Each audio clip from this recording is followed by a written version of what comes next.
Good morning, everyone. Hi. My name is Menachem Creditor. I serve as scholar in residence and rabbi at UJ Federation of New York. And we come to you every morning, every weekday morning at 9 o'clock to wish each other a good day, share some inspiration, share a blessing, share some Torah. And it's part of what we do in this moment, which is, more than a moment. It's the new normal for now. Coming together in the morning to start the day right. So, let's do that. Good morning, Susan. You win the award for the first one to say hello. Hi, Linda. If you know the words of this blessing, you are welcome to sing along wherever you are and sing loud so we can hear each other.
What a way to start the day. Seriously, it does not get old. It never, ever is unwelcome.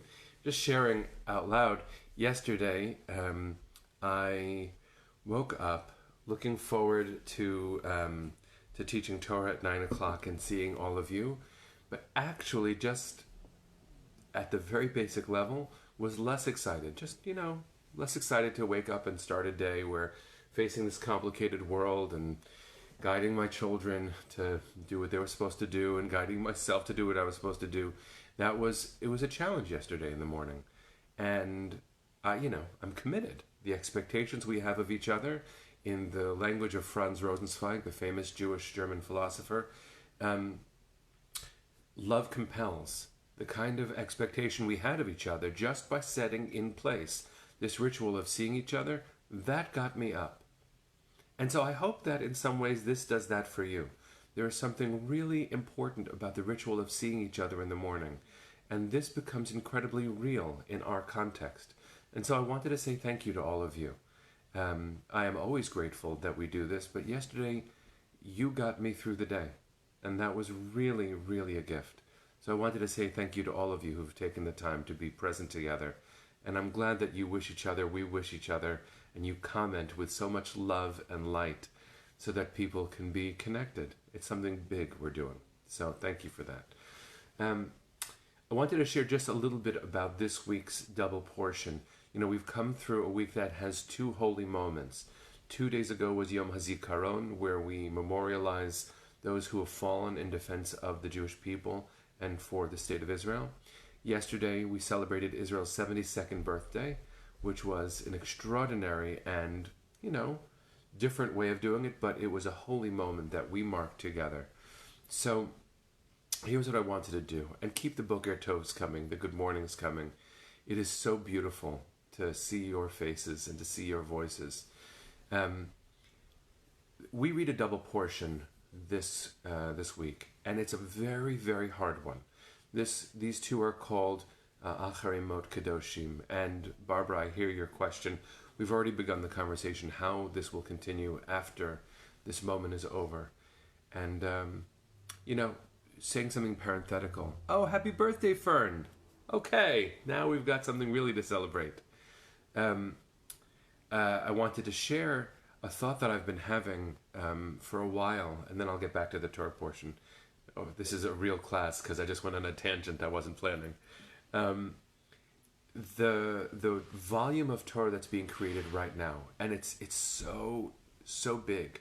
The volume of Torah has never been seen before. This volume of Torah that every rabbi and cantor and so many people who are leaders just because of being who you are. Oh, your 5-year-old Brooke. Gail, please give Brooke all of our love. Happy Thursday back to her. Since the destruction of the temple in 70 CE, there has not been a transformative moment like this one.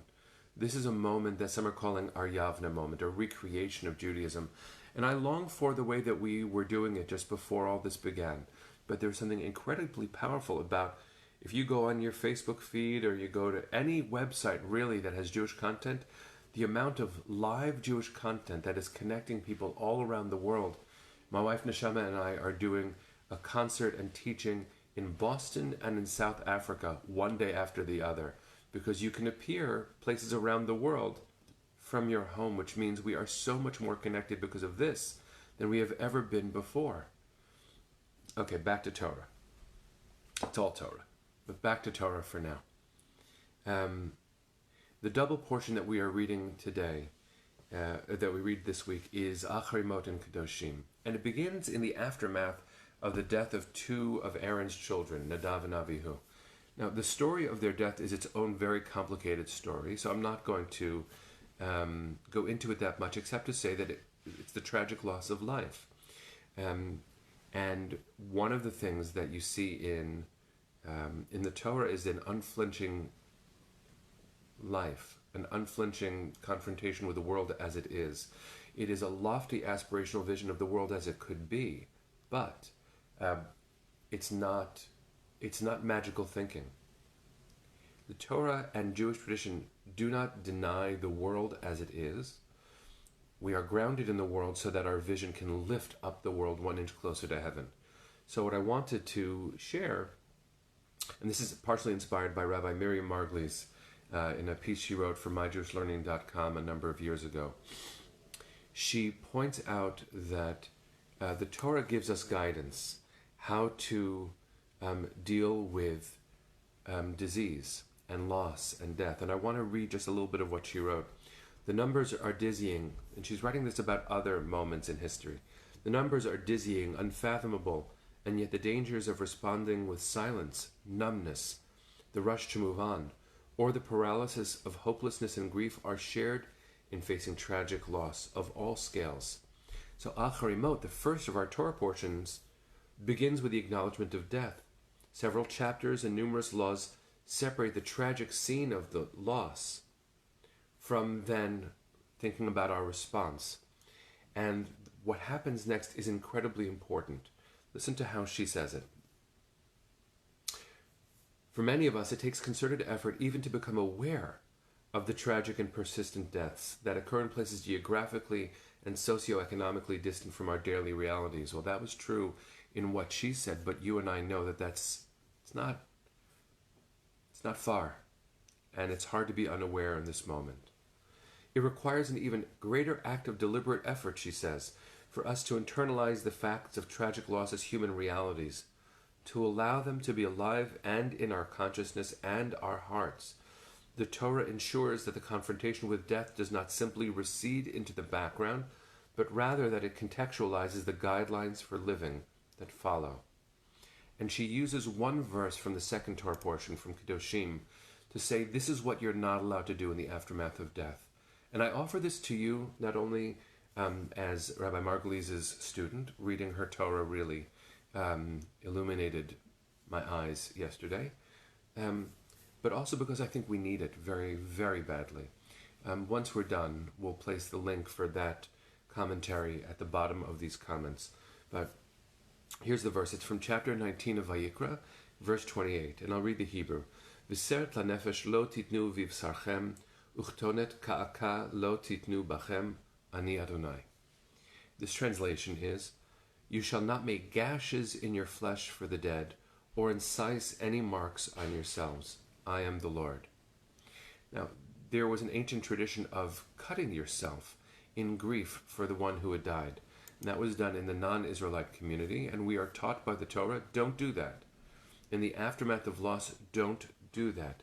What an incredible thing to be told not to do.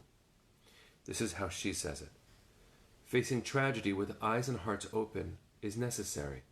Turning a destructive, self-punishing hand against oneself for continuing to live while others have died, for failing to do what could have prevented death, for feeling guilty or grief-stricken is forbidden. Confrontation with death must never constitute a negation of life. The living have work to do. Friends, you and I have work to do. We are needed in this world. And as a representative of UJ Federation in New York, I cannot tell you how hard we and all of our partner agencies, our professionals and our volunteers and our donors are all working, because we know we have work to do more than ever before. And friends, I believe we are up to the task. Maybe tomorrow I'll need you to remind me that we're up to the task, but right now I know it. What I wanted to offer you is not only the gratitude for what we share in the morning, but encouragement to increase your commitment to life. It is possible to be overwhelmed. It is natural to be overwhelmed. It is kind of unavoidable at the moment to be overwhelmed. So let's be honest with that. Let's let it in as much as it hurts. And let the grief that we feel be the context for the good that we do. Let's make sure that life is our primary focus. Let's find ways not only of being present for each other, but of being each other's heroes. You have that. We have that. Because of the work we are able to do together as a whole united community, the world will not be the same as it was before. We will be stronger and more prepared for the God forbids that might come. We have enough love, we have enough strength, and we have each other. What more do we need? So I offer you not only that piece of Torah from Rabbi Margulies, not only my gratitude for being together in the morning, but my faith. I have faith in what we can do together as human beings. As Rabbi Abraham Joshua Heschel taught, to be only human is to be less than human. So we're not only human, we are very human. So amen to all of you. Rochelle, Adrian, Susan, Randy, Lisa, we're in this together. Kim, thank you. We need each other, and we have each other. It's a big gift. Let's sing our way out. Song with no words, same melodies we started with today. Pam, it's good to be with you too. Hi, Stephen.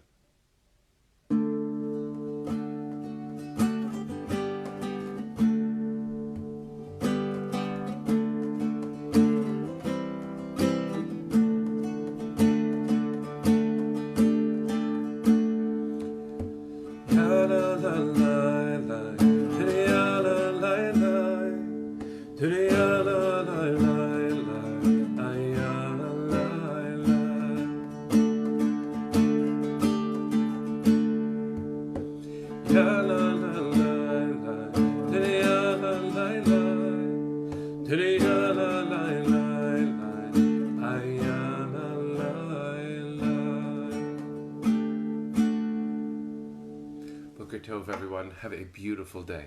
See you tomorrow at 9 o'clock.